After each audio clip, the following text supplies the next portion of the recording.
मार्गस्य नेतारं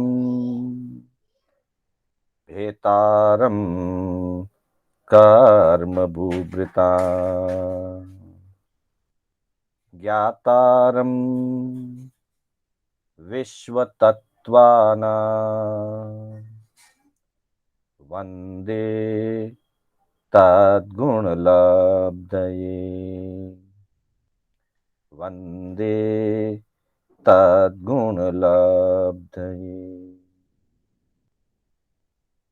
अनंत उपकारी आस्था के आयाम चरम तीर्थंकर श्रवण भगवान महावीर को वंदन। प्रभु की परंपरा में विचरण करने वाली समस्त चारित्र आत्माओं को वंदन। आत्मबंधुओं, सुशील माताओं एवं बहनों, श्री कर्नाटक जैन स्वाध्याय संघ बैंगलोर एवं एसएसएस जैन ट्रस्ट जयनगर के तत्वावधान में आयोजित रविवार की इस विशेष कक्षा में मैं आपका हार्दिक स्वागत एवं अभिनंदन करता हूं। बंधुओं, हमारी कक्षा जीवन निर्माण के अलग अलग विषयों को लेकर के गतिमान है, जिसमें हमने सबसे पहले चिंतन पर बात की थी कि जीवन को अगर निर्मल बनाना है, जीवन को सुखमय बनाना है, शांतिमय बनाना है, तो सदा सकारात्मक चिंतन रखें, पॉजिटिव थिंकिंग होनी चाहिए और हर परिस्थिति में खुशी ढूंढ करके, हर परिस्थिति में गुणों का आकलन करके, अच्छाई को पकड़ करके अपने जीवन को निर्मल और उज्जवल बनाया जा सकता है। मात्र दृष्टि के परिवर्तन की बात है, चिंतन सकारात्मक होना चाहिए।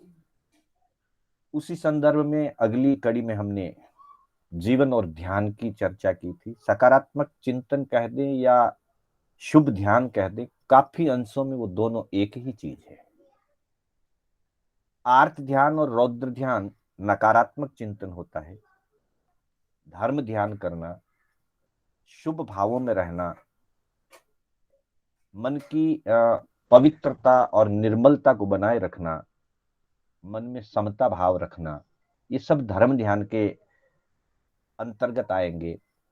और जितना आर्त और रौद्र से हम बचेंगे, उतना ही चिंतन सकारात्मक होगा, और जितना चिंतन सकारात्मक होगा, उतना हम आर्त और रौद्र से बचेंगे।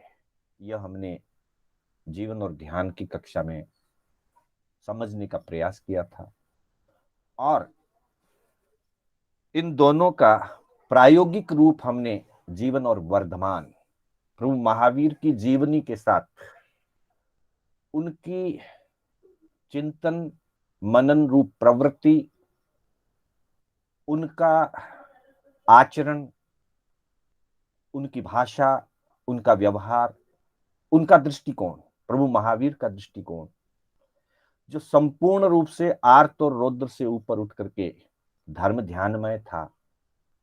नकारात्मकता की वहां कोई गुंजाइश नहीं, पूर्ण सकारात्मक जीवन प्रभु वर्धमान का। उस जीवन को हम समझ करके अपने जीवन को भी सकारात्मक बनाएं, इस अपेक्षा से हमने जीवन और वर्धमान की चर्चा की।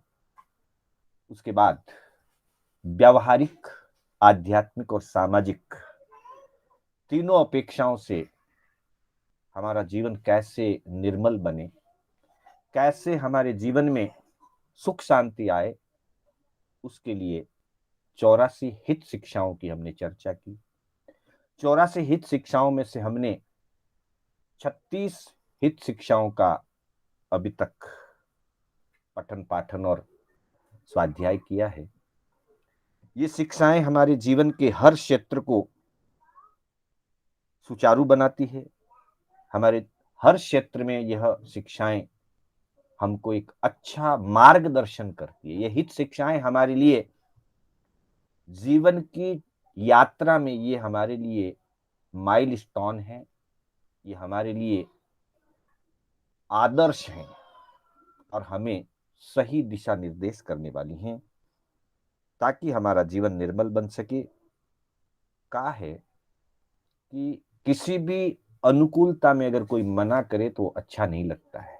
नाकारो निरसो वचन, नटियां उपजे दुख, पण 84 जगह पर नटियां उपजे सुख। ये 84 ऐसे गुण के स्थान बताए गए हैं कि जहां जहां दोष लगने की संभावना है, जहां जहां जीवन दूषित होने की परिस्थिति है, वहां पर सीधा मना करिए, नहीं ये कार्य मुझे नहीं करना है, नहीं ये कार्य मैं नहीं करूंगा। ऐसा नहीं कह करके जीवन में सुख प्राप्त किया जाता है। अर्थात दोषों के लिए न कहना ही जीवन का विकास है। इसलिए कहा कि इतने दोष टालने से जीव के मन को शांति मिलती है। मनुज जन्म को पाए के टाले इतरा दोष, इन भाव में शोभा लहे, बन्यो रहे संतोष। वो 84 शिक्षाएं कौन सी है? हम रोज इसका पारायण करते जा रहे हैं ताकि ये हमारे में संस्कारित होए, पुनः पुनः उनका चिंतन मनन हमारे जीवन में उतरे। तो कहा कि प्रभु सुमरन ता चुकिए नहीं, गुरु सेवा से लुकिए नहीं, करनी कर घर भाजे नहीं, धर्म नेम घटाजे नहीं, दान देत अलसाजे नहीं, संत देख टल जाजे नहीं, गुण बिन शीस नमाजे नहीं, नीति बात उठाजे नहीं, नीच संगति करिए नहीं, ऊंची को परिहरिए नहीं, नृप से वाद वदीजे नहीं, ओछी अकल उपाजे नहीं, दया पालता लजिए नहीं, भाग भरोसो तजिए नहीं, लोक विरुद्ध सो कीजे नहीं, दान ओक फिर लीजे नहीं, दान देई पछताजे नहीं, गुरु को ज्ञान लजाजे नहीं, आन आसरो लीजे नहीं, न्याय अदल बिन कीजे नहीं, परमार्थ से मुड़जे नहीं, उजड़ मार्ग खड़जे नहीं, मन को मान्यो कीजे नहीं, दगा किसी को दीजे नहीं। ये 24 शिक्षाएं हुई। उसके बाद अगली शिक्षाएं है, सामी सांझ थी सोजे नहीं, सोग भया से रोजे नहीं, रण में पूठ दिखाजे नहीं, हाथा कुबर घटाजे नहीं, अनछाण्यो जल पीजे नहीं, कुजस किसी को लीजे नहीं, झूठी कथनी कीजे नहीं, जानत विष को पीजे नहीं, पर की निंदा कीजे नहीं, अरिस गाफिल रीजे नहीं, हिंसा विणज कमाजे नहीं, राज खुंखारू जाजे नहीं। बंधुओं, इन 36 शिक्षाओं की हमने चर्चा की है। आज हम 37वीं शिक्षा से आगे चर्चा करेंगे। संभवतः आज 37, 38 और 39, 40 4 शिक्षाओं की हम बात करेंगे।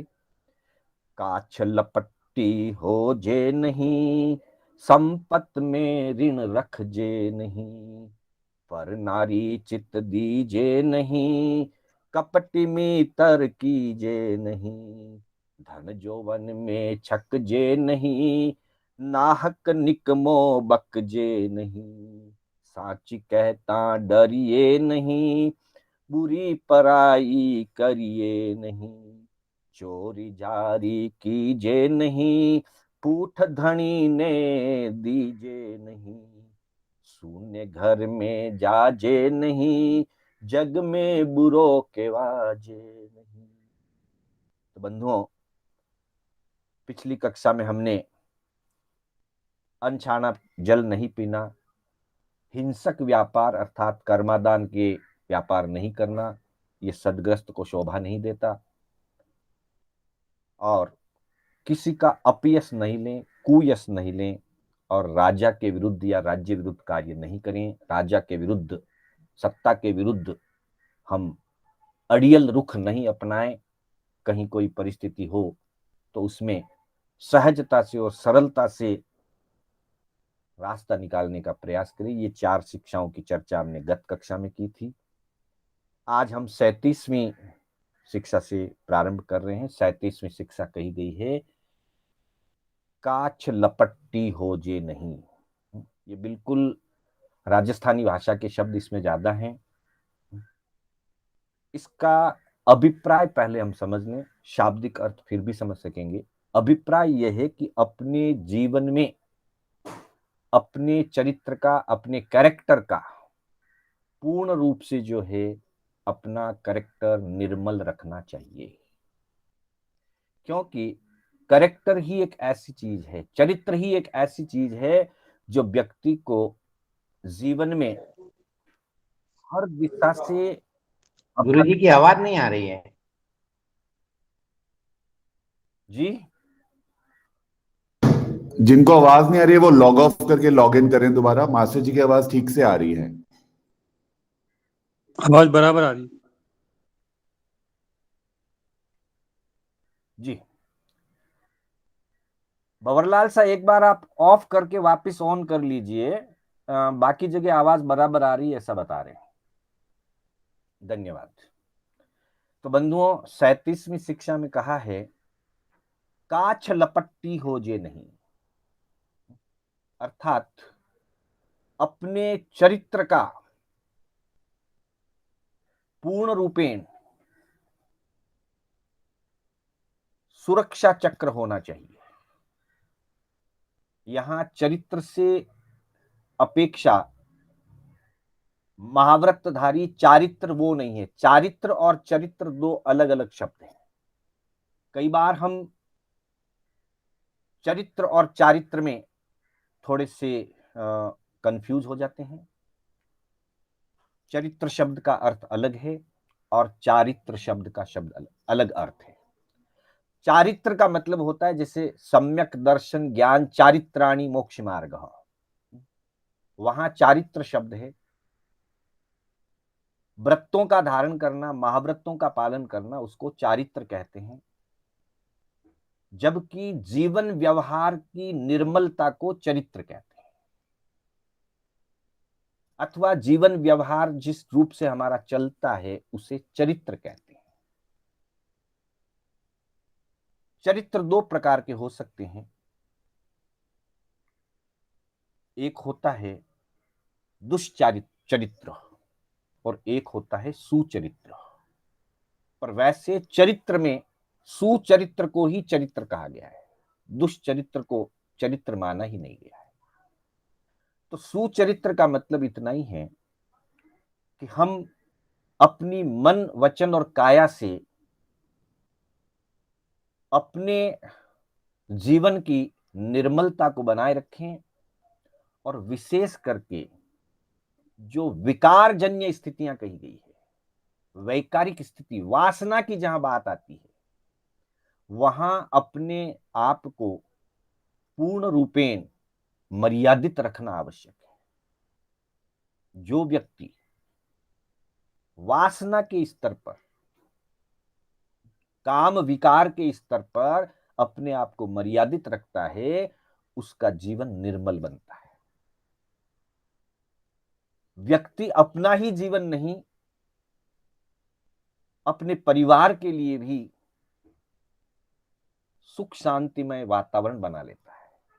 और अगर व्यक्ति अपना वासनामय जीवन जो है, अगर उसको वो मर्यादित ना रखे, वो वश में नहीं रखे उसे, तो अपना जीवन भी तबाह करता है, अपनी प्रतिष्ठा गंवा बैठता है, परिवार के लिए वो कुल कलंक साबित होता है। ठाणांग सूत्र के अंदर आता है, अभिजात पुत्र, अनुजात पुत्र, कुलंगार पुत्र। कुछ ऐसे पुत्र होते हैं कुछ ऐसे परिवार के सदस्य होते हैं जो अपने माता पिता, अपने दादा परदादा की जो प्रतिष्ठा बनी हुई है उसे यथावत रखते हैं। जैसी प्रतिष्ठा उनको मिली उस प्रतिष्ठा को यथावत कायम रखते हैं। कुछ ऐसे होते हैं जो उस प्रतिष्ठा को दिन दुनी रात चौगुनी बढ़ा लेते हैं। कुछ ऐसे होते हैं जो उसमें थोड़ा सा दाग लगा लेते हैं, हल्का सा दाग लगा लेते हैं, थोड़ी प्रतिष्ठा गिरा देते हैं। और कुछ ऐसे होते हैं जिनको कुलंगार कहा गया है, जो अपने जीवन की व्यवस्थाओं से, अपनी बुरी आदतों से अपने पूरे परिवार को, परिवार की प्रतिष्ठा को, अपने दादा पिता परदादा आदि के द्वारा बनाई हुई मर्यादाओं को पूर्ण रूप से नष्ट भ्रष्ट कर देते हैं। उनको कुलंगार कहा गया है। वो कुल के लिए अंगार के समान, अंगार यानी अग्नि, जैसे अग्नि लगने पर सब कुछ जल करके स्वाह हो जाता है, जब आग लगती है तो सब कुछ जल करके नष्ट हो जाता है, वैसे ही जो व्यक्ति परिवार का कोई सदस्य, चाहे वो पुत्र हो, पौत्र हो, भाई हो, भतीज हो, अगर वो अपने चारित्र को बिगाड़ लेता है, अपने कैरेक्टर को अगर खत्म कर लेता है तो सब कुछ नष्ट हो जाता है। इसलिए काछ लपट्टी हो जे नहीं, मतलब जिसको कहते हैं कि जबान का पक्का, हाथ का सच्चा और लंगोट का पक्का, जिसमें ये तीन गुण होते हैं, कहीं भी जाए अपने चरित्र को मजबूत रखे, हाथ का सच्चा हो अर्थात कहीं पर भी चोरी आदि नहीं करे, कोई भी वस्तु किसी की बिना पूछे अनधिकार वस्तु न ले, और जबान का सच्चा जो बोलता है सोच समझ करके बोलता है और अपनी बोली हुई बात को, अपने किए हुए वादे को निभाता है, वह व्यक्ति जीवन के अंदर सब जगह सफल होता है। लेकिन उन सब में सबसे ऊपरी जो बात है वो है लंगोट का पक्का। कदाचित एक बार कोई व्यक्ति चोरी कर ले, करना नहीं है, फिर भी कदाचित कोई व्यक्ति एक बार झूठ बोल जाए, अपना वादा तोड़ दे अथवा कोई छोटी मोटी चोरी कर ले, उसको फिर भी दोबारा अवसर दिया जा सकता है। लेकिन कोई व्यक्ति व्यभिचार कर ले, कोई व्यक्ति चौथे व्रत में दोष लगाए, अर्थात जिसको कहें चरित्रहीनता, कैरेक्टरलेस, चरित्रहीनता का अगर कोई कार्य कर ले तो फिर उस व्यक्ति को दोबारा कहीं पर भी कोई भी उसको अपने पास नहीं बिठाएगा, उसका विश्वास नहीं करेगा, उसके साथ मित्रता नहीं होगी, उसके साथ कोई संबंध नहीं रखा जाएगा। इसलिए कहा काछ लपट्टी हो जे नहीं। इसके उदाहरण के रूप में एक उदाहरण हमारे सामने आता है हमारे धर्म ग्रंथों के अंदर। अभया सेठानी, अभया राजरानी महारानी और सुदर्शन श्रावक, इनका उदाहरण हमारे धर्म ग्रंथों में मिलता है। अभया महारानी ने अपनी एक सहेली के साथ बातचीत करते हुए एक गलत दृष्टिकोण अपना लिया। उसकी सहेली ने उसे बताया कि सुदर्शन श्रावक बहुत ही निष्ठावान व्यक्ति है, चरित्रवान व्यक्ति है, और उसका अपने मन पे और अपनी चंचलता पे पूरा कंट्रोल है, जीवन पूरा वश में है उनका। वो बहुत ही निर्मल चरित्रवान व्यक्ति हैं, घर में रहते हुए भी, संसार में रहते हुए भी एक महात्मा जैसा उनका जीवन। अभया रानी को यह बात गले नहीं उतरी। उसने अपनी सहेली से कहा कि काम विकार एक ऐसी चीज है कि अच्छे अच्छे ऋषि मुनियों का मन डोल जाता है, तो ये श्रावक कौन सी बात है। उस सहेली ने कहा, नहीं, तुम गलत साबित होगी। सुदर्शन श्रावक बहुत दृढ़ संकल्पी व्यक्ति है। अब अभया रानी ने उसे अपनी तौहीन समझ ली, जबकि उसमें ऐसी कोई बात नहीं थी, पर उसने अपनी तौहीन समझ ली। और तौहीन समझने के कारण उसने अपनी प्रतिष्ठा जैसी बात को मान लिया और कहा कि मैं बताऊंगी तुमको कि कैसा है वो श्रावक। समय निकलता गया। एक बार की बात है, कोई राजकीय महोत्सव था और सारे लोगों को राजकीय महोत्सव में बाहर उद्यान में जाने का राजा ने न्योता दिया। सारे लोग, नगरी के सारे परिवार सहित उस उत्सव को मनाने के लिए एक दिन के लिए उद्यान में जाने लगे। संयोग से उसी दिन बड़ा पर्व दिन था, तो राजा के पास जाकर के सुदर्शन श्रावक ने अनुमति मांगी कि मेरा नियम है, मैं बड़े पर्व के दिन पौषध करता हूं, इसलिए आप मुझे अनुमति दीजिए कि मैं आपके राज उत्सव में उपस्थित नहीं होकर के मैं अपनी पौषधशाला में आत्म साधना करना चाहता हूं। राजा ने भी उनको अनुमति दे दी। जब अभया रानी को पता चला कि आज सारा नगर बाहर उद्यान में जा रहा है, लेकिन सुदर्शन श्रावक पौषधशाला में रहेगा, ये अच्छा मौका है, तो रानी ने भी अस्वस्थता का बहाना करके राजा से अनुमति ले ली कि मैं नहीं जाऊंगी। तो एक रानी रह गई थी गांव में, उसकी एक दो खास दासियां, और इधर पौषधशाला में सुदर्शन श्रावक। आधी रात के समय अभया रानी ने अपनी विश्वस्त दासियों को भेज करके ध्यानस्थ खड़े सुदर्शन श्रावक को अगवा कर लिया, उठा करके राजमहलों में ले आई। कुछ विश्वस्त दासियां गई और लेकर के आ गई। जैसे ही उनको लाया गया, रानी ने अपना त्रिया चरित्र दिखाना शुरू किया, प्रलोभन दिया, भय किया और कहा कि मैं तुम्हारी रानी बनने के लिए तैयार हूं, बस तुम हां कर दो, मैं तुम्हारी चरणों की दासी बन जाऊंगी। उसको तो अपना चरित्र दिखाना था और सुदर्शन श्रावक को गलत साबित करना था। सुदर्शन श्रावक मौन रहे, कुछ जवाब नहीं दिया। बहुत ऊपर नीचे किया, प्रलोभन दिया, राज्य का राजा बना दूंगी,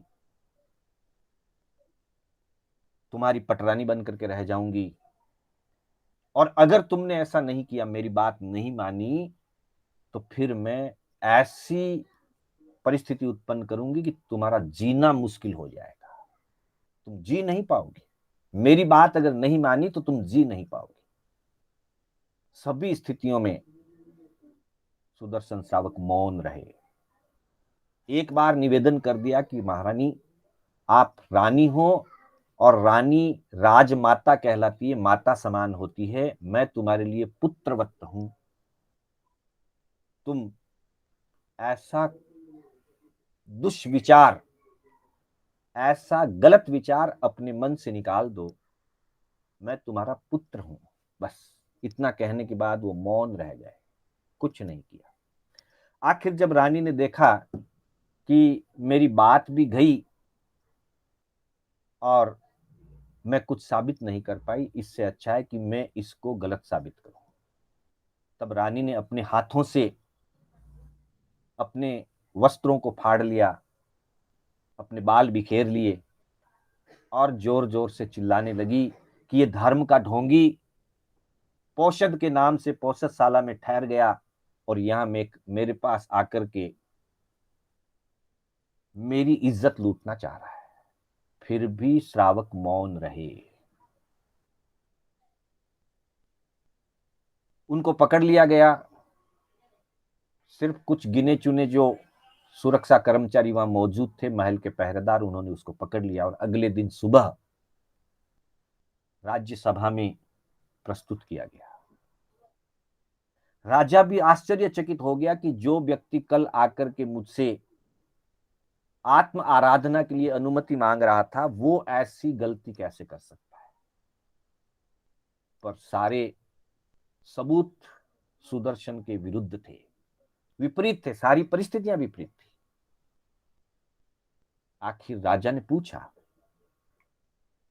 कि तुम पोषकशाला में थे, यहां क्यों आए, कैसे आए, क्या हुआ, तुम अपनी बात बताओ, उसके आधार पर न्याय किया जाएगा। न्याय तो करना होगा, लेकिन तुम अपनी बात बताओ। सुदर्शन ने विचार किया, अगर मैं सत्य घटना अगर बताऊंगा तो महारानी की बहुत हीलना होगी, और मैंने इनको कल रात्रि में कहा है कि राजमाता माँ के समान होती है, महारानी रानी माँ के समान होती है, मैं तुम्हारा पुत्र हूं, पुत्रवत हूं। अब मैं इनकी हीलना नहीं कर सकता। अब जो मेरे कर्मों में है वो होगा। वो मौन रहे। एक बार, दो बार, तीन बार पूछने पर भी जब उन्होंने कुछ भी, एक शब्द भी नहीं बोला, तो न्याय के द्वारा घोषित कर दिया गया कि सुदर्शन श्रावक चरित्रहीन व्यक्ति है और इसने महारानी के चरित्र पर कुदृष्टि डाली है, इसलिए इनको मृत्युदंड दिया जाएगा। मृत्युदंड की घोषणा हो गई, फिर भी वो चुप रहे।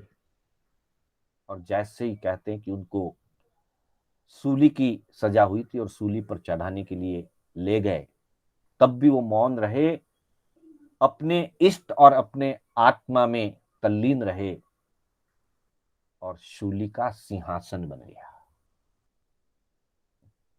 यह धर्म का प्रभाव था। अब देखिए, जैसे ही शूली का सिंहासन बन गया, सब लोगों को सुदर्शन श्रावक की चरित्र दृढ़ता का सबूत मिल गया, उसकी जय जयकार होने लगी। और दूसरी तरफ अभया ने जो गलत कार्य किया, कुदृष्टि रखी, चरित्रहीनता का काम किया, तो अभया रानी की वहां पे सब जगह थू थू होने लगी। राजा ने उसको दंड दिया, राज्य से निष्कासित कर दिया। तो यह चरित्र की महिमा है।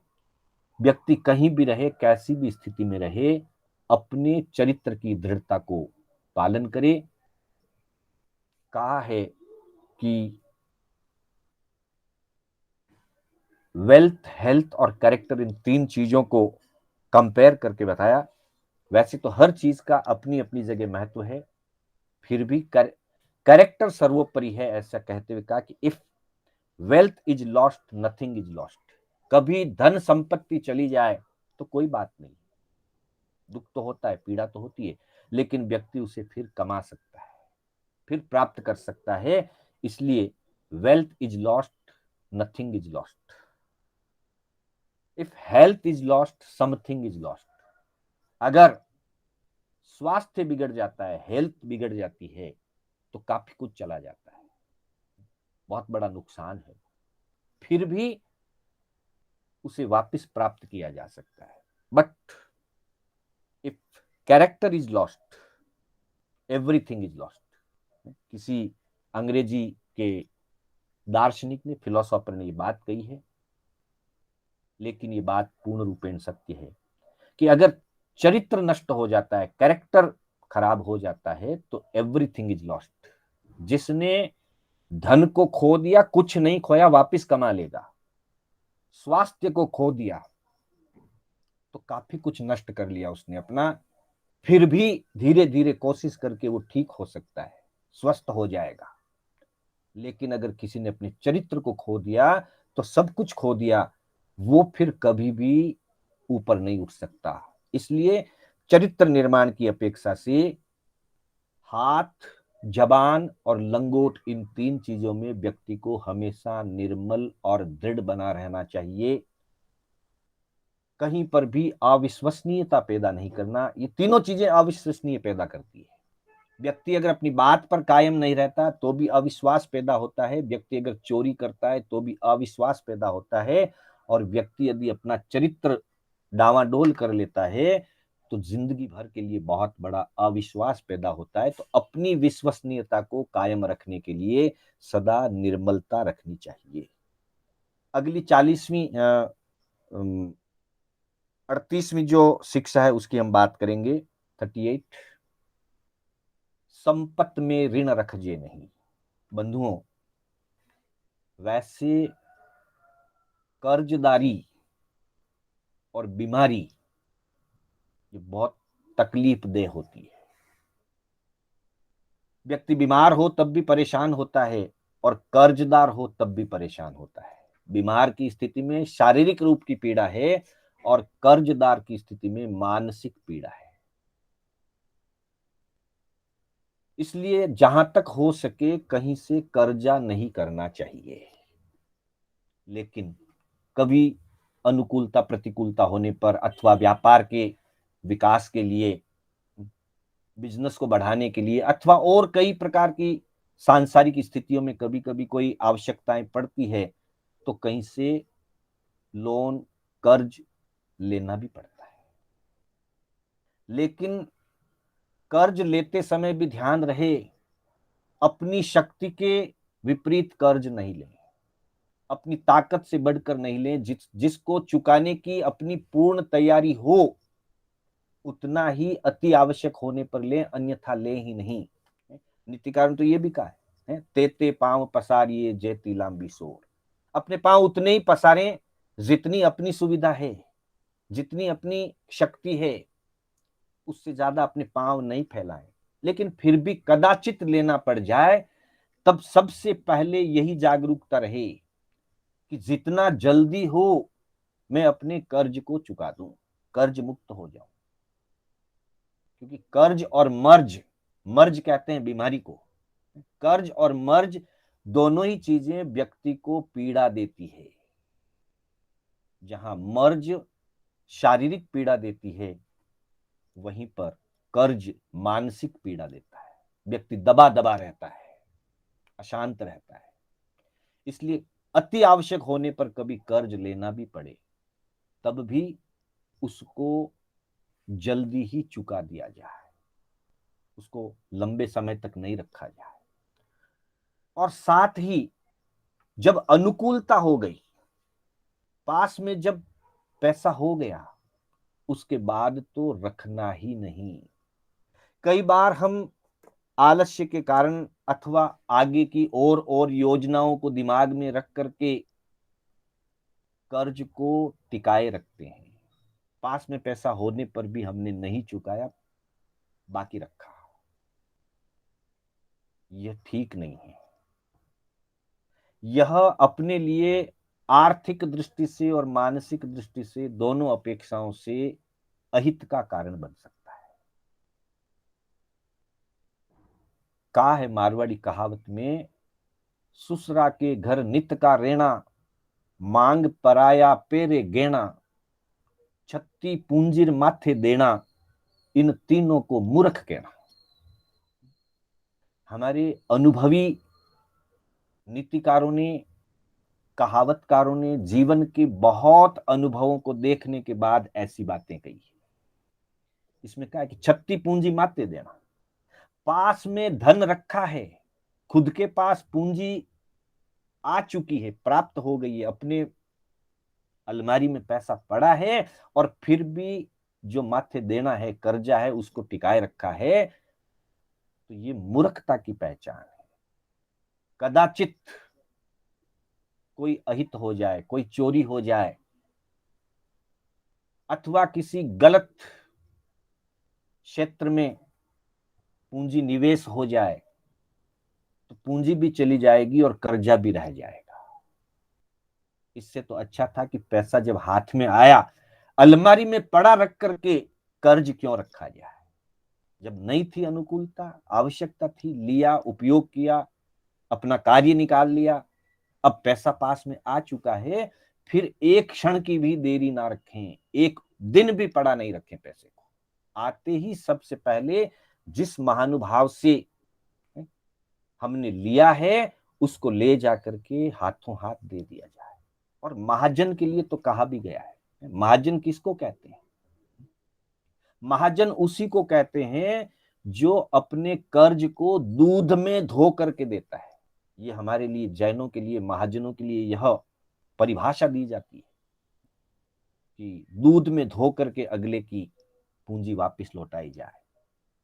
यह व्यक्ति की विश्वसनीयता की बात है। इसलिए कहा कि ससुरा के घर नित्य का रहना। ये सारी नीति की शिक्षाएं हैं।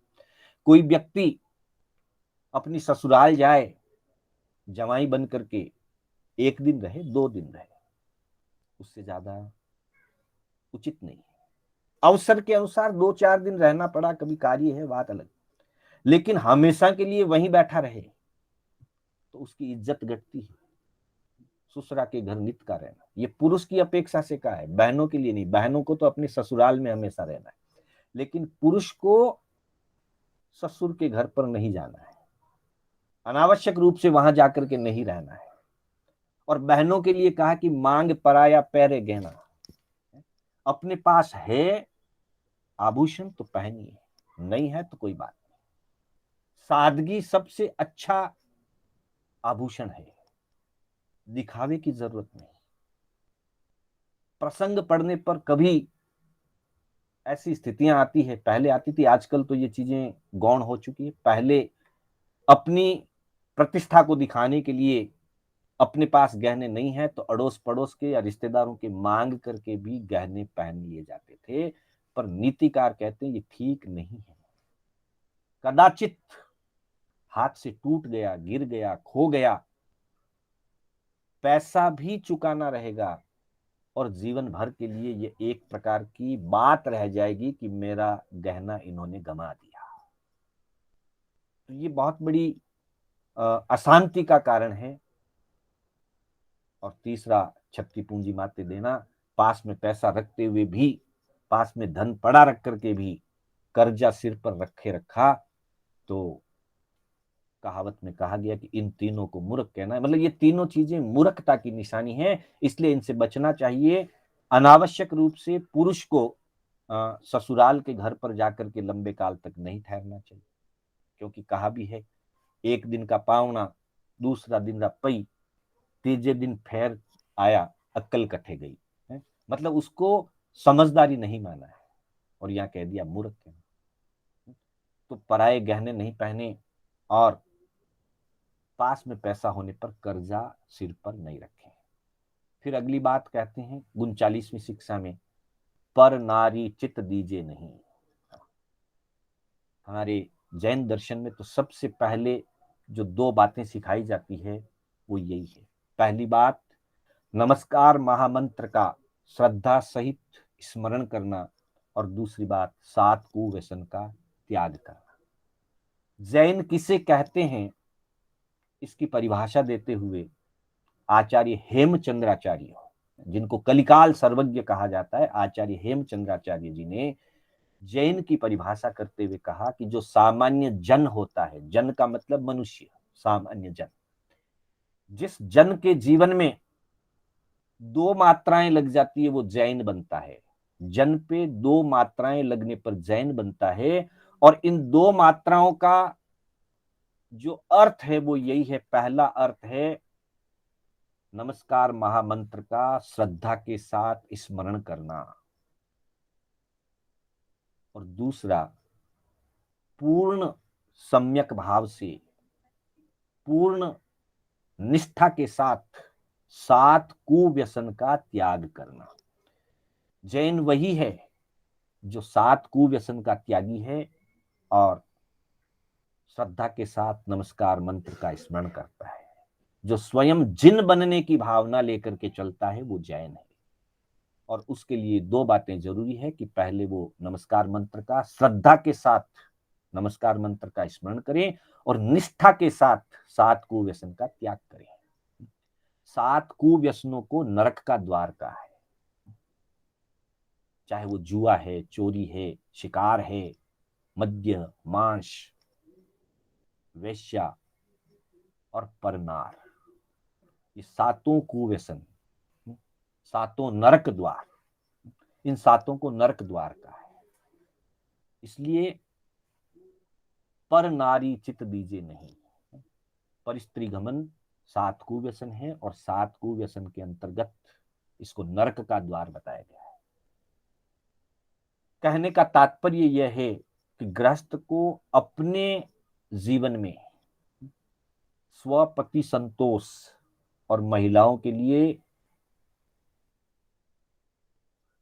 और पुरुषों के लिए स्वदार संतोष, अपने पति में और अपनी पत्नी में मर्यादा भाव बनाए रखना, संतुष्टि भाव बनाए रखना, जो हमारा 12 व्रतों में चौथा अनुव्रत है, उसकी पालना होनी ही चाहिए। और आधुनिक भाषा में कहा जाए तो जिसको कहते हैं एक्स्ट्रा मैरिटल, अपनी विवाहित जो अपना जीवन साथी है उसके प्रति पूर्ण निष्ठा की भावना रहे और पर में कहीं पर भी दृष्टि नहीं जाए, चाहे वो पर पुरुष हो चाहे वो पर नारी हो। पुरुष की अपेक्षा से पर नारी चित्त दीजिए नहीं और महिला की अपेक्षा से पर पुरुष चित्त दीजिए नहीं, क्योंकि जहां पर में दृष्टि जाएगी वह व्यक्ति अपना जीवन तो तबाह करेगा ही, साथ में अनेक लोगों के जीवन को, 2-4 परिवारों को वो तबाह कर देगा। अतः किसी भी स्थिति में इससे बचना अति आवश्यक है। आज आधुनिक युग में हम कई बार देखते हैं, रोज कभी न कभी समाचार पत्रों में ऐसे समाचार आते रहते हैं, पर स्त्री के कारण या पर पुरुष के कारण लोग अपनी विवाहिता पत्नी की हत्या कर देते हैं अथवा अपने पति की हत्या कर देती है महिलाएं। ठीक है, जैन दर्शन में तो ये जन्मजात शिक्षा दी जाती है 7 कुव्यसनों का त्याग, इसलिए जैनत्व बचा हुआ है। जैन लोग हम बचे हुए हैं, लेकिन अन्य समाजों में हम देखते हैं तो प्राय ऐसी खबरें देखने सुनने को मिलती है। ये इसीलिए मिल रही है क्योंकि उनको सच्ची शिक्षा दी नहीं गई। और आज जो आधुनिक युग चल रहा है, युवा पीढ़ी धर्म से काफी दूर रह रही है, उनको ये संस्कार नहीं मिल पा रहे। मैं तो ये चाहूंगा कि आप लोग जो जुड़ रहे हैं अच्छी बात है, पर ये हित शिक्षाएं, ये कोई आगम की बातें नहीं है, गहरी गहन बातें नहीं है, बहुत जीवन निर्माण की छोटी छोटी बातें हैं। अपने युवा पीढ़ी को भी इस कक्षा में साथ में बिठाएं, ये बातें उनके लिए बहुत ज्यादा महत्वपूर्ण है, ताकि वो अपने जीवन की सुरक्षा रख पाए। क्योंकि बार बार सुनने से, संस्कारित होने से जीवन निर्मल बनता है। तो किसी नीति वचन में कहा है कि पर नारी पैनी छुरी 3 ठोड़ से खाए, धन हरे यौवन हरे मरे नरक ले जाए। कोई भी पर स्त्री या पर पुरुष किसी के प्रति आकर्षित होगा तो स्वार्थ के बिना आकर्षित नहीं होगा, कोई न कोई उसका स्वार्थ रहेगा और वो स्वार्थ की पूर्ति के लिए ही अपने चरित्र का हनन करेंगे। तो सबसे पहले कहा कि पर नारी पैनी छुरी, पर नारी हो चाहे पर पुरुष हो, ये तो दोनों के लिए लागू होता है। वो धारदार कटार के समान है, धारदार छुरी के समान है, चाकू के समान। 3 ठोड़ से खाए, 3 अपेक्षाओं से अहित करती है। 3 में सब कुछ आ गया, संपूर्ण अहित ही अहित है, पर उसको 3 अपेक्षाओं से कह दिया कि 3 ठोड़ से खाए, 3 अपेक्षाओं से अहित करती है। धन हरे, क्योंकि स्वार्थ के बिना तो गलत कार्य कोई करता नहीं है, और स्वार्थ में सबसे बड़ा स्वार्थ होता है पैसे का, धन का। तो सबसे पहले धन पे नजर रहती है, धन हरे। यौवन हरे, जवानी का, युवा अवस्था का नाश है इसमें, धन हरे यौवन हरे। और मरे नरक ले जाए, और ऐसा व्यक्ति चाहे वो पर स्त्री गमन करने वाला हो चाहे पर पुरुष गमन करने वाली नारी हो, चाहे नर हो चाहे नारी हो, जो भी पर में इस प्रकार का अपना चरित्र हनन करेंगे, वो मरने के बाद निश्चित उनके लिए नरक है, मरे नरक ले जाए। एक नहीं, 50 उदाहरण पुराने भी हम देख सकते हैं। ऐसी दुर्भावना भी आ जाए तो भयंकर पाप कर्म का बंध होता है। और जो ऐसे चरित्रहीन व्यवहार को जीते हैं, उनको तो भगवान भी नहीं बचा सकते। तो इसलिए 39वीं शिक्षा में कहा, पर नारी चित दीजे नहीं, मतलब मन में भी नहीं लाए। चित दीजे नहीं का मतलब है कि मन में भी ऐसी भावना नहीं लाना। करना तो बहुत दूर की बात है, वैसा व्यवहार जीना तो बहुत आगे की बात है, लेकिन चित्त में भी, मन में भी ऐसी भावना नहीं आए। पर नारी के प्रति आकर्षण की भावना मन में भी नहीं आनी चाहिए। मन में भी भावना आई तो विकार शुरू हो गया, आत्मा का पतन शुरू हो गया, और पता नहीं वो जीव कहां तक पतित होता चला जाए। फिर 40वीं शिक्षा में कहते हैं, कपटी मित्र कीजिए नहीं। मित्रता जहां हो, नेक्स्ट स्लाइड, कपटी मित्र कीजिए नहीं। वैसे तो आध्यात्मिक दृष्टि से तो कहा गया है कि जीव स्वयं अपना मित्र होता है। अप्पा मित्तमा मित्तम चे, उसकी चर्चा हमारी पूर्व कक्षाओं में भी हुई थी। आत्मा ही अपना मित्र है, आत्मा ही अपना शत्रु है, ये आध्यात्मिक दृष्टि से निश्चय की बात है। व्यवहार में हमारे कोई मित्र भी होते हैं, हम किसी के साथ मित्रता भी करते हैं। तो कहा कि मित्र हमेशा किसी सज्जन व्यक्ति को बनाना चाहिए, मायावी व्यक्ति से मित्रता नहीं रखनी चाहिए। और हम स्वयं अपने लिए भी ध्यान दें कि हम किसी के मित्र हैं तो सज्जनता के साथ मित्रता को निभाएं, मायाचारी मित्रता में कदापि नहीं करें। एक उदाहरण आता है हमारे श्रीपाल मेना चरित्र जो है। श्रीपाल जी के एक मित्र बन जाते हैं यात्रा के अंदर, समुद्री यात्रा में, धवल सेठ, जिन्होंने भी कई बार हमने ओलियों के अवसर पर महापुरुषों से, महासतियां जी से मेना चरित्र, श्रीपाल सुदर्शन चरित्र सुना होगा। तो श्रीपाल चरित्र में ये बात आती है कि श्रीपाल जी के एक मित्र बन जाते हैं धवल सेठ। वो मायावी है, वो स्वार्थ के कारण से मित्र बने थे, धन की सुरक्षा के स्वार्थ को लेकर के मित्रता की। फिर उनके मन में मायाचारी आ गई, मैना सुंदरी को देख करके उनके मन में बुरे विचार आ गए। उस मित्र ने एक अवसर आने पर समुद्री यात्रा में श्रीपाल को समुद्र में धक्का दे दिया। अब देखो, मित्र था और मायाचारी थी मन में, तो ऐसा मित्र मित्र होता ही नहीं। तो मायावी व्यक्ति के साथ मित्रता करनी नहीं, और हम जिसके साथ मित्रता करें उसके साथ सज्जनता बनाए रखें, मायाचार ना रखें। मित्र वो होता है जो कष्ट के समय काम आए। अनुकूलताओं में मित्र बनने के लिए 1000 मिल जाएंगे, प्रतिकूलता में मित्रता निभाने वाला बड़ा मुश्किल से मिलता है। एक सच्चा मित्र मिलना बहुत मुश्किल है, सच्चा गुरु मिलना बहुत मुश्किल है, सच्चा पड़ोस मिलना बहुत मुश्किल है, मतलब सज्जन मिलना बहुत मुश्किल है। सज्जन सर्वत्र नहीं मिलते, बहुत मुश्किल से मिलते हैं। तो एक उदाहरण से, प्रकृति के उदाहरण से समझाया गया कि जलाशय पर, किसी पोखर में, तालाब में हंस भी रहते हैं और कमल भी खिलते हैं। बड़ा तालाब हो, बड़ा जलाशय हो, तो वहां हंस भी रहते हैं और कमल भी खिलते हैं। अब दोनों तालाब के मित्र हैं, हंस भी तालाब का मित्र है और कमल भी तालाब का मित्र है, पर दोनों की मित्रता में अंतर है। जब लगातार अगर 2 साल 3 साल बारिश नहीं हुई और तालाब सूखने लग गया, तो हंस उड़ करके किसी दूसरे तालाब पर चला जाएगा। लेकिन कमल जल के सूखने पर खुद सूख जाएगा, पर उस तालाब को छोड़ करके किसी दूसरे स्थान पर नहीं जाएगा। इसलिए कहा कि हंस की क्या मित्रता, जल सूखे उड़ जाए। जैसे जैसे पानी सूखने लगता है, हंस उड़ जाता है, किसी दूसरे तालाब पर चला जाता है। मित्र कमलवत कीजिए, जल के संग सुखाए। मित्र ऐसा होना चाहिए कमल जैसा, कमल के फूल जैसा।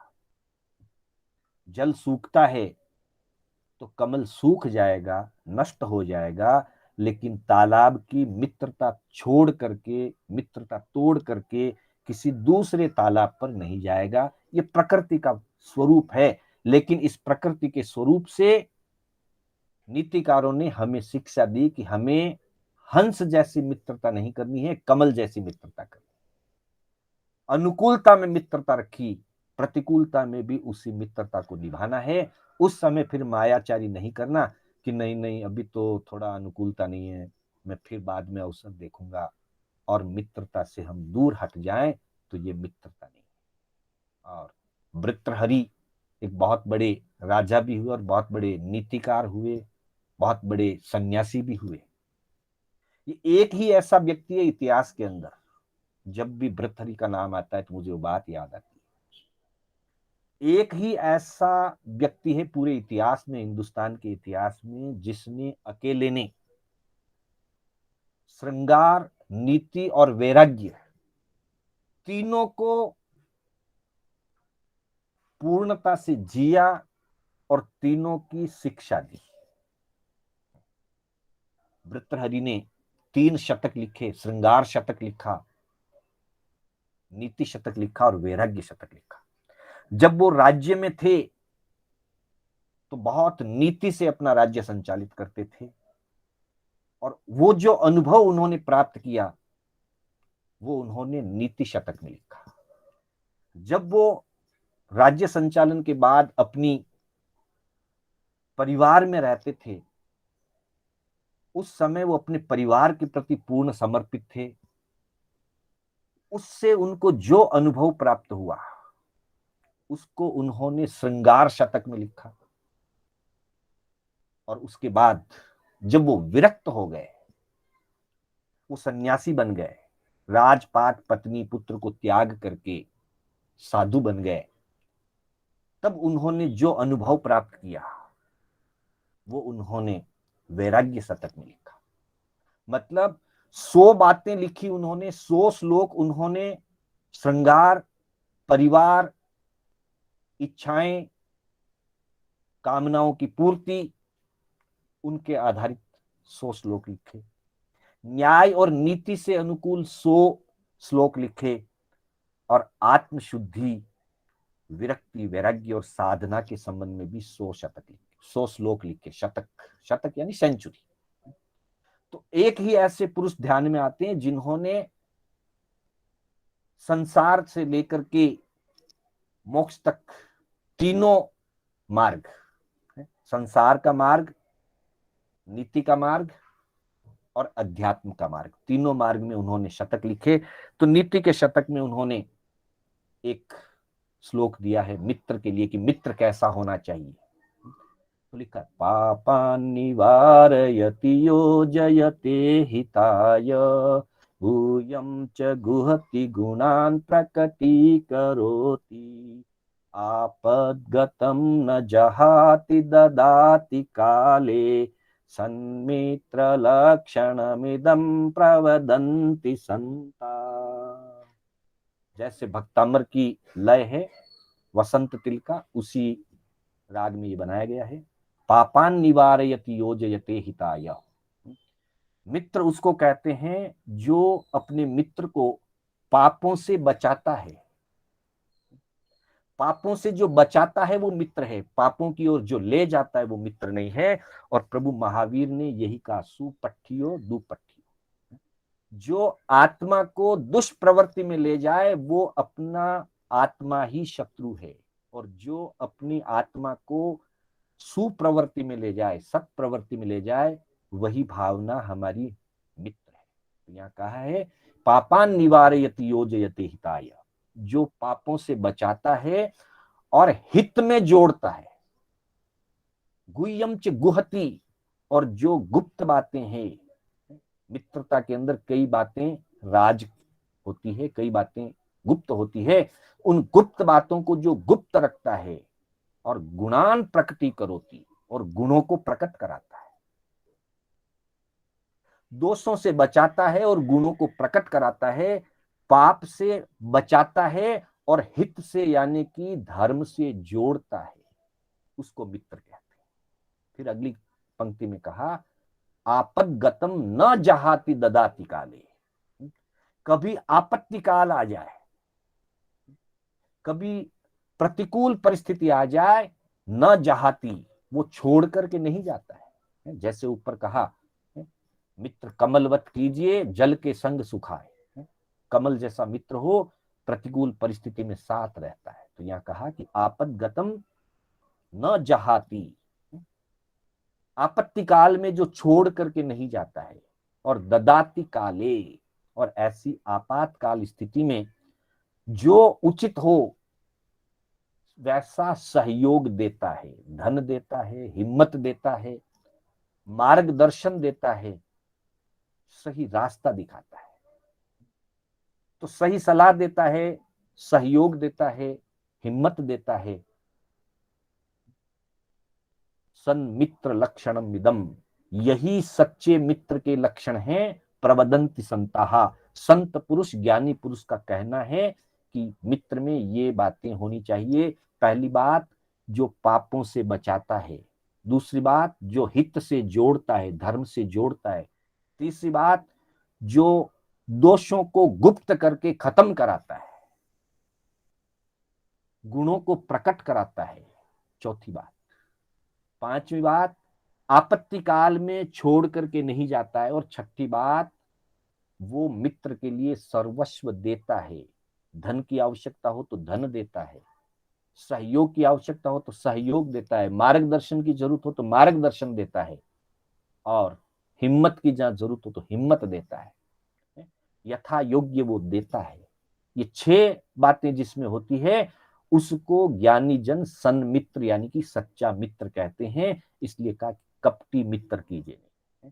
मित्र जिसको बनाना, उसको सरल हृदय वाले व्यक्ति को मित्र बनाना, सच्चे मित्र को मित्र बनाना। और हम अगर किसी के साथ मित्रता रखें तो इन सारी बातों को निभाएं, सच्चे मित्र बन करके अपना भी कल्याण करें और मित्र का भी कल्याण करें। पाप से स्वयं भी बचें, उसे भी बचाएं। अपने मित्र बनिए स्वयं पहले, धर्म से अपने आप को जोड़ें, दुर्गुणों को नष्ट करें, गुणों को प्रकट करें, और प्रतिकूल परिस्थिति में समता बनाए रखें, और उस समय जो उचित है वैसा सारभूत देकर के आत्मा का कल्याण करें। इस प्रकार के गुणों का और शिक्षाओं का जो पालन करते हैं उसके लिए कहा कि इन चलगत चाले सुगढ़। जो प्रज्ञावान होता है, समझदार होता है, वो इन शिक्षाओं पर सही ढंग से चलता है। भलो कहे सब कोई, वह सब जगह अच्छा गिना जाता है, सब दृष्टि से उसमें अच्छाइयां बढ़ती है। निश्चय इह परलोक में पल्लो न पकड़े कोई, इस भव और परभव दोनों भव में उसकी जो है आत्मा की, जीवन की, सामाजिक, व्यवहारिक, धार्मिक, आध्यात्मिक सब दृष्टि से उसकी उन्नति होती है।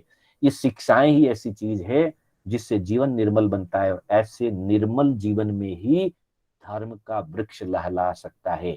जिसमें बेसिक शिक्षा संस्कार नहीं होगा वो आध्यात्मिक तक नहीं पहुंच सकता। तो आध्यात्मिकता तक पहुंचने के लिए ये हमारे लिए प्रारंभिक सीढ़ियां हैं। इन्हीं शब्दों के साथ में अपने